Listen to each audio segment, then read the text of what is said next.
Ex esposa del presidente de la República acude a la Asamblea Nacional. Vamos a escuchar las palabras justamente de la ex esposa del actual presidente Daniel Noboa. Es necesario tipificarlo. Escuchamos en este momento a Gabriela Goldbaum. Durante 6 años he sido víctima de violencia vicaria.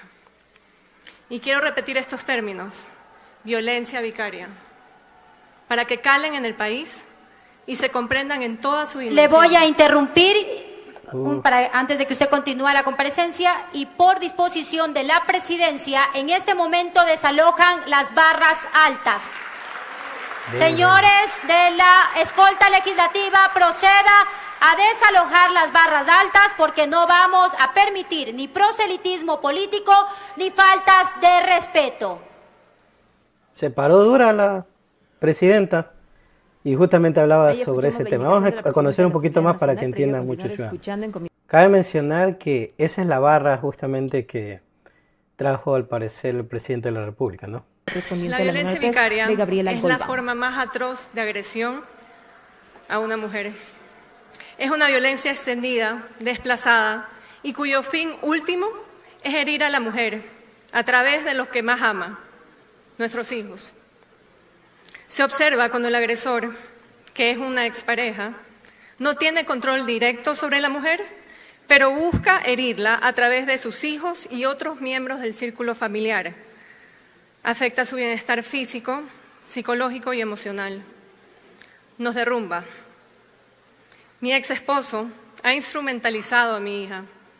La ha usado como objeto para causarme dolor y mantenerme en constante estado de zozobra. No solo a mi pequeña hija, también a mi padre, a mi hermano y a todas las personas que me han apoyado y defendido. Este tipo de comportamiento es lo que se define como violencia vicaria, una forma de abuso cruel y devastador. Te quiebra por dentro, te destruye, te hace sentir culpable de ver sufrir a tus seres queridos. Es padecer una guerra.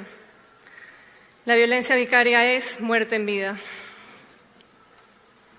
Comenzó en 2019, cuando decidí separarme de él. Estaba embarazada de 6 meses.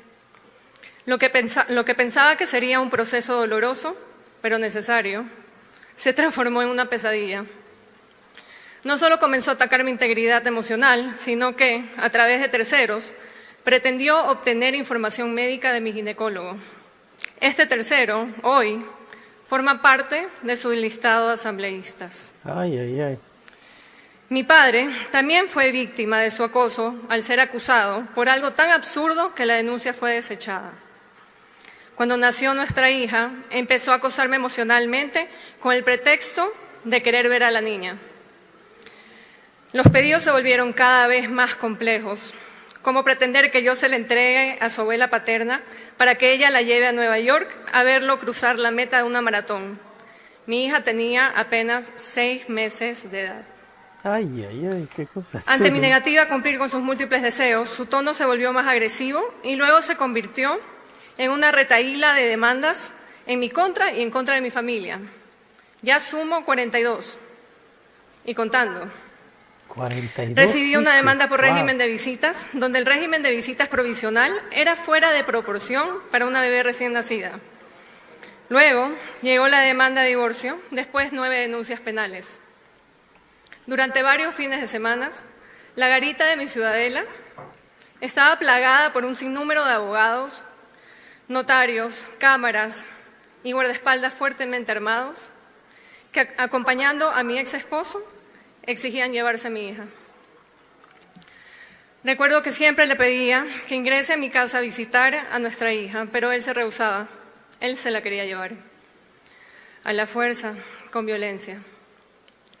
Recuerdo también un día que vino con un fiscal que me amenazó y me dijo que si él quería, me podía meter presa en ese momento. En ese entonces, ¿no? Mi hija era una bebé lactante con apenas 10 meses de edad. Nunca me había sentido tan frágil, tan destruida emocional y anímicamente, quebrada por dentro. Ya han intentado meterme presa y no sé qué me pasará. He intentado vencer el miedo, no solo por mi hija, no solo por mi familia. Hoy intento alzar mi voz por cada una de las mujeres que han pasado o atraviesan situaciones similares.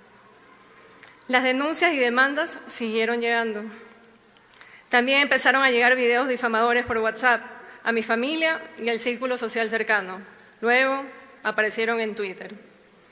Una vez al llegar de viaje, fui acosada por los abogados de mi ex esposo, quienes me estaban esperando en el aeropuerto. Me gritaron al verme pasar, entre ellos Leonardo Toledo y Francisco Fierro, abogados de la hoy sentenciada Mayra Salazar. La justicia tampoco ha velado por la seguridad y el interés superior de una menor de edad como mi hija. Jueces que han dictado sentencias muy irregulares para un régimen de visita. Por cierto, algunos de esos jueces hoy están presos, salpicados en el peor escándalo judicial del cual se tiene memoria. Mi hija se ha visto sometida a múltiples cambios en el régimen de visitas, muchas veces por decisiones irregulares de los jueces.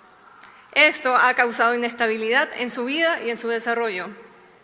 Por ello, ha requerido de mucha contención emocional a través de profesionales. En febrero de 2023, durante la última audiencia de modificación de visitas, en febrero de 2024, el año pasado, durante la última audiencia de modificación al régimen de visitas planteada por mi ex esposo, 2 jueces de sala cometieron presunto prevaricato al resolver puntos que no estaban dentro de la pretensión de la demanda. Al notificarme la sentencia por escrito, cometieron una supuesta falsedad ideológica, al añadir puntos adicionales que no fueron resueltos en la audiencia oral, es decir, cambiaron la sentencia.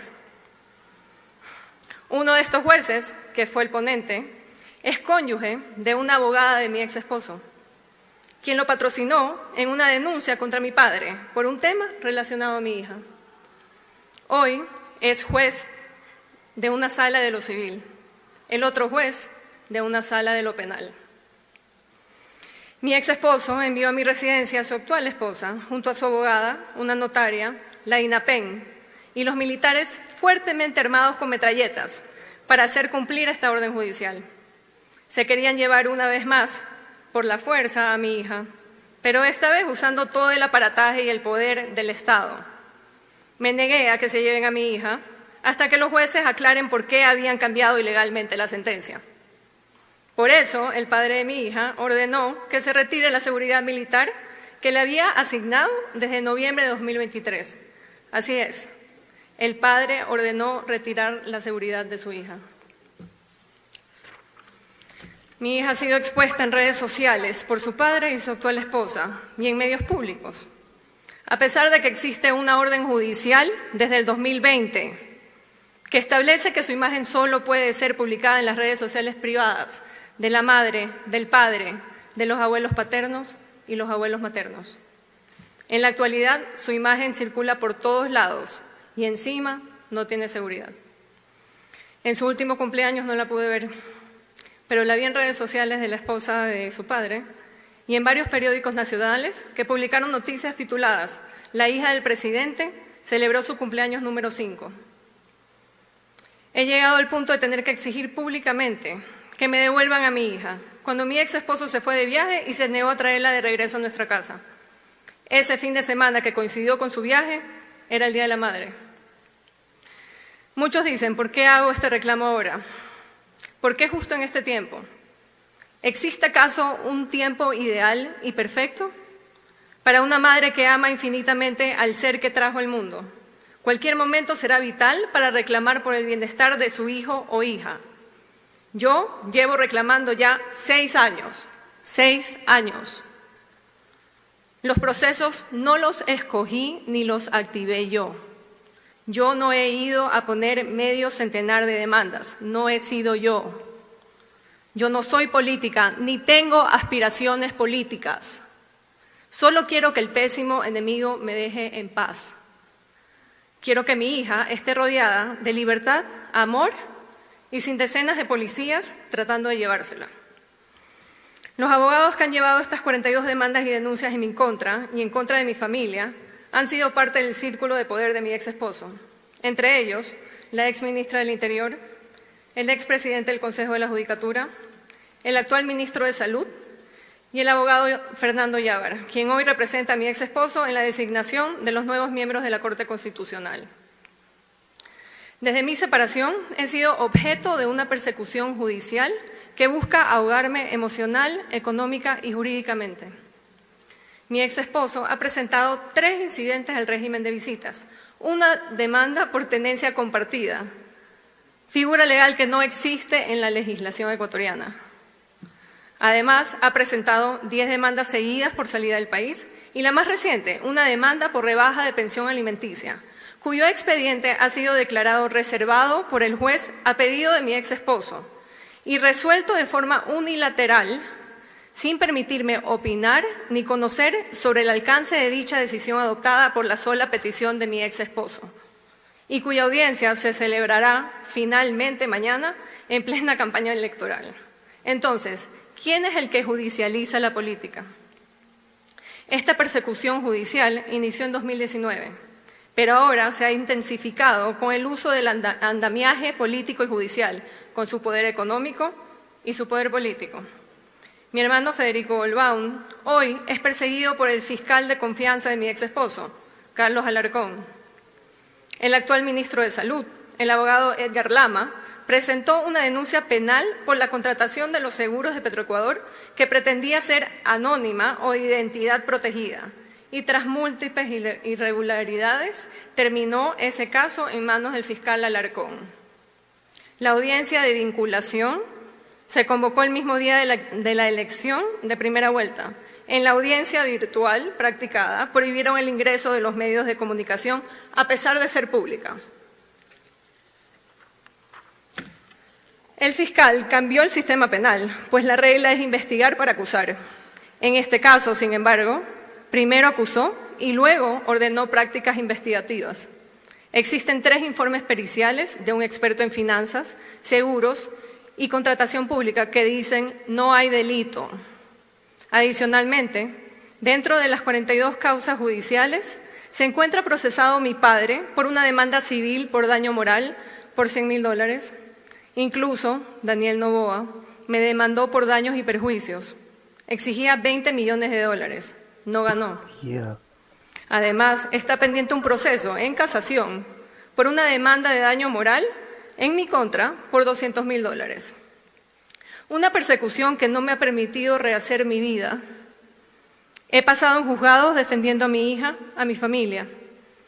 El denunciante jamás ha ido a una sola audiencia, solo envía a sus abogados y ahora a sus funcionarios a perpetuar el acoso. El poder del billete. Usó la judicatura, usó a sus empleados, hoy funcionarios públicos, usa Petroecuador para asediarnos. La persecución judicial viene asociada con el uso del Estado para intentar cobrar a una empresa de mi familia impuestos que no se causaron y que no se produjeron. Hago público mi caso porque esto se trata de violencia vicaria, ejercida desde los más altos niveles, desde una posición de máximo poder. Se trata de aquella violencia en la que el agresor no solo daña directamente a su pareja o expareja, sino que usa a los hijos, la justicia y el poder económico para ejercer control y venganza. Es enfrentarse a la pérdida de la custodia de nuestros hijos, su manipulación emocional e incluso la violencia letal contra ellos. La violencia vicaria sigue sin ser reconocida en la ley, lo que impide que las víctimas accedan a protección y justicia. Hoy tengo la oportunidad de hablar y soy consciente de las miles de mujeres que están pasando lo mismo que yo. Soy solo una voz y espero ser eco de muchas. Me he reunido con grupos y organizaciones de mujeres de todo el Ecuador, muchas que estaban presentes en esta asamblea el día de hoy. Hoy tomo más fuerza que nunca porque no quiero que me arrebaten a mi hija. Hoy espero ser una voz que alienta a otras mujeres. La violentada es mi hija, somos mi hija y yo. Pensar que agrediendo a una madre no se dañan a los hijos es lo más absurdo del planeta. Se violentan los derechos de mi hija a diario, se han violentado mis derechos y siempre con el miedo que intenten apresarme. Hoy todas las mujeres debemos estar juntas, siempre juntas, para no permitir nunca más ninguna agresión. para que este proyecto de ley se tramite y se tipifique la violencia vicaria. Por eso estoy aquí hoy, dando mi testimonio de vida, con todos los peligros que eso representa. Por nuestros hijos e hijas haremos lo que sea necesario. Por nuestros hijos e hijas, la vida entera. Gracias. Fuertes declaraciones de la ex esposa de Daniel Noboa. Vean justamente lo que ella habla, ¿no? Lo que ha sufrido durante 6 años. Dios mío santo, el poder económico es cosa seria.